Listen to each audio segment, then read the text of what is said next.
안녕하세요, 알레한드로입니다.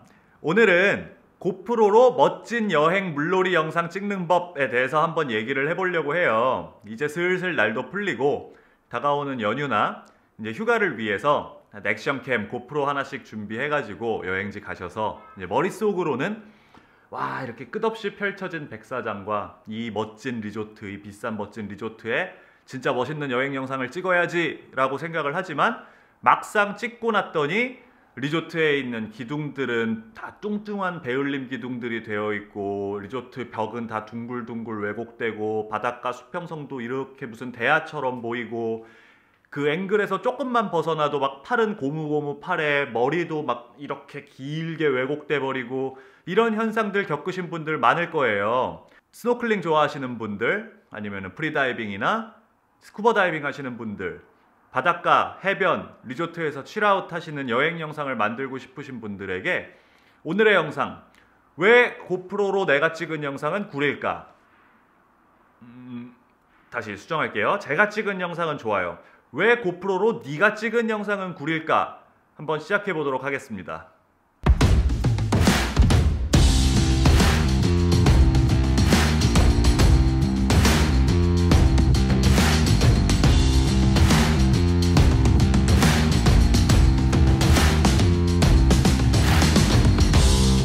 그러면 본격적인 팁을 드리기 앞서서 꼭 하나 지켜야 할 대전제가 하나 있어요. 그 대전제는 바로 영상을 편집하거나 사용할 때 무조건 슬로우 모션을 사용한다예요. 정말 무조건, 다른 이유 필요 없습니다. 무조건 슬로우 모션으로 하세요.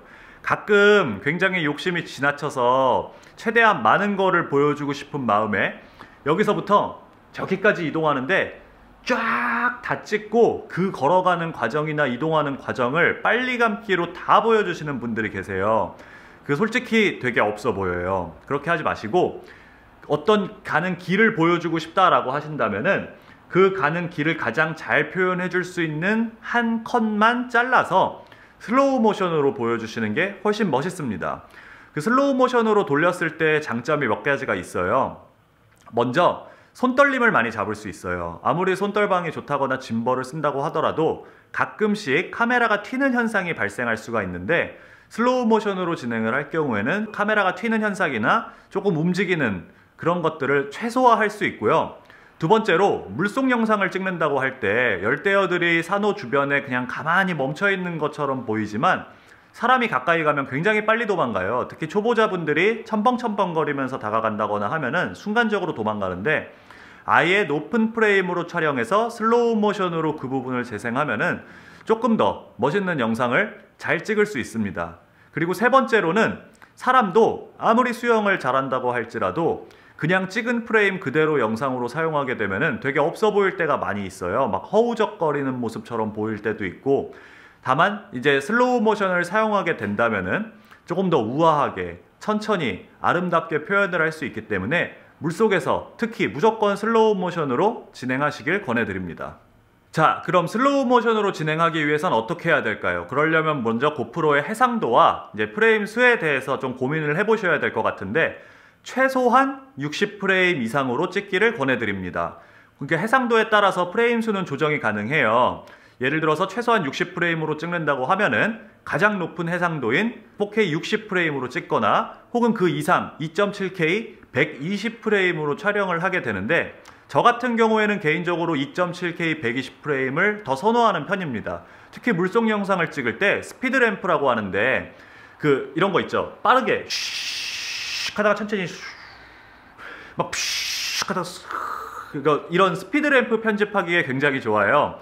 그래서 항상 2.7K의 120프레임을 제가 선호를 하고, 언제나 조합은 최대한 가장 높은 해상도와 최대한 가장 높은 프레임 수를 유지하시는 게 중요합니다. 다만 여기서 생각하셔야 될 점이, 빛이 부족할 때 고프로는 어두운 곳에서 힘을 잘 못 써요. 예를 들어서 오늘 먹구름이 가득 껴가지고 낮인데도 불구하고 좀 어두컴컴하다, 이럴 때 물속을 찍으면은 굉장히 어둡거든요. 빛이 부족할 때 혹은 해질 무렵 혹은 해뜰 무렵, 이렇게 좀 빛이 부족할 때는 고프로가 쨍하고 선명한 화면이 안 나오고 노이즈도 심하게 끼고 되게 어두컴컴해 보이니까, 이럴 때는 최소한 60프레임으로 찍으시기를 권해드립니다. 또 하나 팁이, 나는 핸드폰으로 바로 편집을 하거나 바로 고프로에서 영상이나 사진을 추출해서 인스타나 페이스북이나 이런 소셜에 올리거나 내 사진첩에 저장을 하고 싶다라고 하시는 분들은 4K 60프레임이나 2.7K 120프레임을 피하셔야 돼요. 아마 코덱 때문인 것 같은데 이 해상도와 이 프레임으로 찍은 영상은 핸드폰에서 바로 확인이 불가능합니다. 그래서 이런 분들은 2.7K 60프레임으로 찍기를 권해드리고 2.7K 60프레임으로 찍었을 때의 또 하나의 장점은 고프로의 화각은 3단계로 조절이 가능해요. 슈퍼와이드, 와이드, 리니어 이렇게 조정이 가능한데 2.7K 60프레임 같은 경우에는 리니어 화각으로 세팅을 할 수가 있어서 이 경우에는 그 카메라 주변부의 왜곡을 이제 최소화할 수 있습니다. 한마디로 건물 안이나 야외에서 찍었을 때 그 둥그렇게 왜곡되는 부분이 최소화될 수 있다는 말이죠. 그리고 세 번째로 얘기할 부분은 바로 손떨림 방지예요. 손떨림 방지는 순서상 세 번째지만 제일 중요한 요소 중에 하나인데 고프로 자체의 손떨림 방지 기능이 굉장히 좋아요. 지금 보시면은 제가 고프로 히어로 6 제가 사용하는 걸 가지고 있는데 이거 촬영 버튼을 누르고 진짜 이렇게 흔들면서 찍어도 이거 보시면은 네, 많이 흔들리죠. 이렇게 흔들면 당연히 흔들립니다.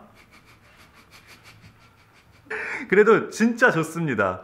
그리고 나중에 편집할 때는 여기에 이어서 이제 소프트웨어 보정도 필히 같이 해주셔야 돼요. 파이널 컷 같은 경우에는 이제 스테빌라이제이션 기능이 있고 아마 프리미어 프로에서는 워프 스테빌라이저라는 이름으로 들어있을 거예요. 손떨림 방지도 필히 해주시고요. 이거보다 더 중요한 것 중에 하나가 사실 본인의 스킬을 기르는 거예요. 고프로 제가 쓰는 히어로 6 기준으로는 4K 60프레임이나 2.7K 120프레임은 손떨방 기능을 지원 안 해요. 그래도 이 자료 화면에 보시면 아시겠지만 거의 흔들리는 게 없죠. 거기에 보정까지 한다고 치면은 짜잔 엄청 안정적입니다. 그래서 여러분들은 고프로를 사용하실 때 있어서 손떨림 방지 기능을 지원하는 한 가장 높은 해상도와 가장 높은 프레임 수를 선택하셔서 사용하는 게 가장 중요합니다. 얘기를 하다 보니 좀 길어져서 두 편으로 나눠야 될 것 같아요. 다음 편은 그러면은 실제 촬영에 도움이 될 만한 고프로 액세서리들 그리고 실제 촬영하는 요령과 팁들에 대해서 한번 얘기를 해볼 예정이고요. 오늘 말씀드렸던 내용에 대해서 한번 정리를 하자면 먼저 가장 중요한 것은 편집할 때 반드시 슬로우 모션을 사용한다. 그리고 슬로우 모션을 사용하기 위해서 추천하는 고프로 세팅은 최소 4K 60프레임이나 2.7K 120프레임. 만약에 본인의 고프로가 그 두 설정을 진행하는 데 있어서 손떨림 방지를 지원하지 않는다면 2.7K에 60프레임으로 사용하시는 것이 좋습니다. 특히 고프로 히어로 6와 7은 손떨림 방지 기능이 굉장히 좋아요. 그리고 크게 차이가 나지 않습니다. 그런데 5에서 6로 넘어가는 데 대해서는 정말 천지가 바뀔 만큼 큰 성능 차이가 있기 때문에 아직 히어로 5를 쓰시는 분이 있다면 이 기회에 6나 7으로 갈아타시는 것을 추천드립니다. 그러면 다음 시간에 뵐게요.